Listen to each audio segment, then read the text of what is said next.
Ito yung Raider from TRC na nabili ng second hand. Napalitan ko na siya ng tambutso kaya ngayon ay akin ang imi-maintenance. Ito yung una kong napansin, may tama yung bearing sa unahan. Kaya pala kapag nagdadrive ako, yung mags ko gumigewang-gewang. Tapos itong gulong sa hulihan, may mga crack na kaya kailangan ng palitan. Bali paikot yan, sa kada parte na ganyan, may mga crack na talaga yan. Kaya ginawa ko, bumili na agad ako ng bearing para mapalitan agad. Share ko lang sa mga hindi nakakaalam, bali 6301 yung sukat niyan. Mura lang din yan, pwede mong utangin kung wala kang pambayad. Charot. Pero syempre, bago natin palitan, i-change oil muna natin para dire-diretso yung trabaho. Kasi kung papalitan ko agad yung bearing tsaka gulong, pag iti-test drive ko, paaandarin ko na naman yung makina at iinit na naman ito. Syempre, bumili na rin ako ng oil filter kasi kailangan na rin natin yung palitan. Hindi naman kasi natin alam kung anong naging history niyan. Kahit sabihin nilang bagong palit yan, mas maganda pa rin palitan para ikaw mismo ang nakakaalam. Kaya binaklas ko na agad, tansya ko pa lang dito kahit sabihin nilang bago ay sigurado ay madumi na. Hindi ako sa walang tiwala, kung mapapansin mo kasi yung langis ay maitim na. Kaya kinabit ko agad yung bagong oil filter. Tsaka ako nilagyan yung cover ng gasket maker para sure ball na walang tatagas. Kasi kapag may leak yan, ulit na naman, sayang lang sa oras. Bali ito pala yung isasalin natin na langis, speed metal, bali 1.2 liters yung kailangan ko. Yan kasi yung standard oil capacity kapag nagpalit ka ng oil filter na bago.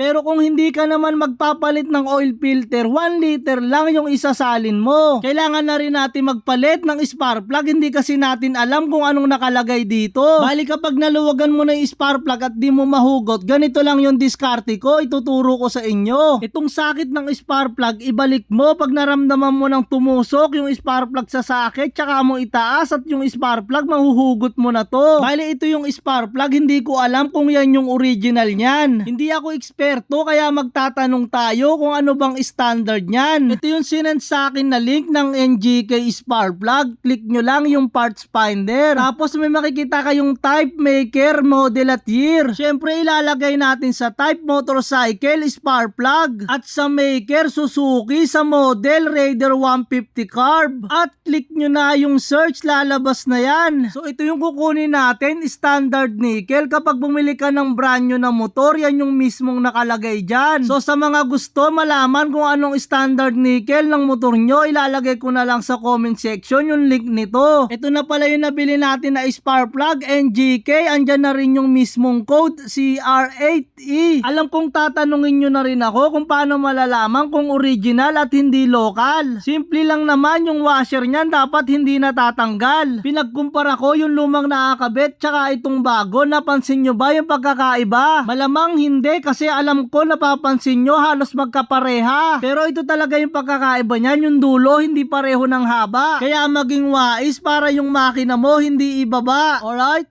Alright. Siyempre start natin para malaman kung all goods na.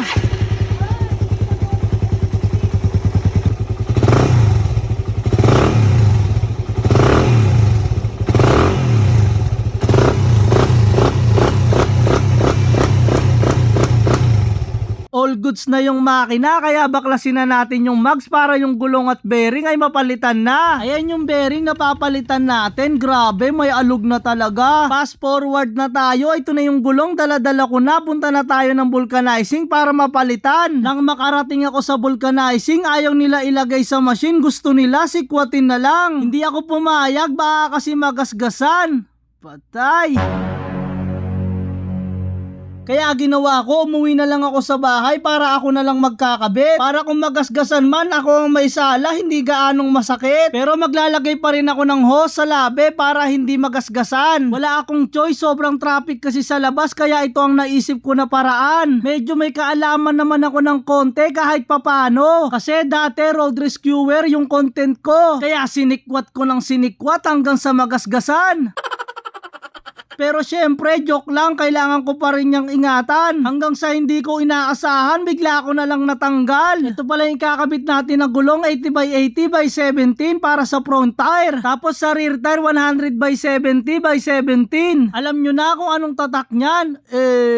Baka sipa yan. Syempre di na ako nagkatubili, binaklas ko na agad yung cover para makabit ko na. Pagkabit ko, natuwa ako kasi walang mga gasgas kaya napasalita na lang ako ng apagaangas. Tsaka ako sinunod, binaklas yung bearing para mapalitan. Then yung ginagamit ko, T-wrench tsaka martilyo para mabilis matanggal yung bearing yan. Ayan o, ang lakas ng kalog tapos puno ng kalawang. Fast forward na tayo, pagkapit ko ng mga bearing, sinalpak ko na. Kasi humahaba na yung oras, ayoko nang naiinip ka. Ganito pala yung ginagawa ko kapag bago yung gulong ko. Sinasabunan ko yung mga gulong para matanggal yung chemical nito. Yan kasi yung nagpapadulas kapag natuyo yung chemical niyan. Ayoko na lang masyadong maraming paliwanag kaya paandarin mo na yan.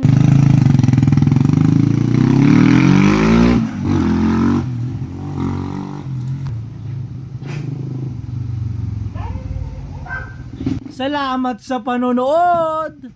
Ingat!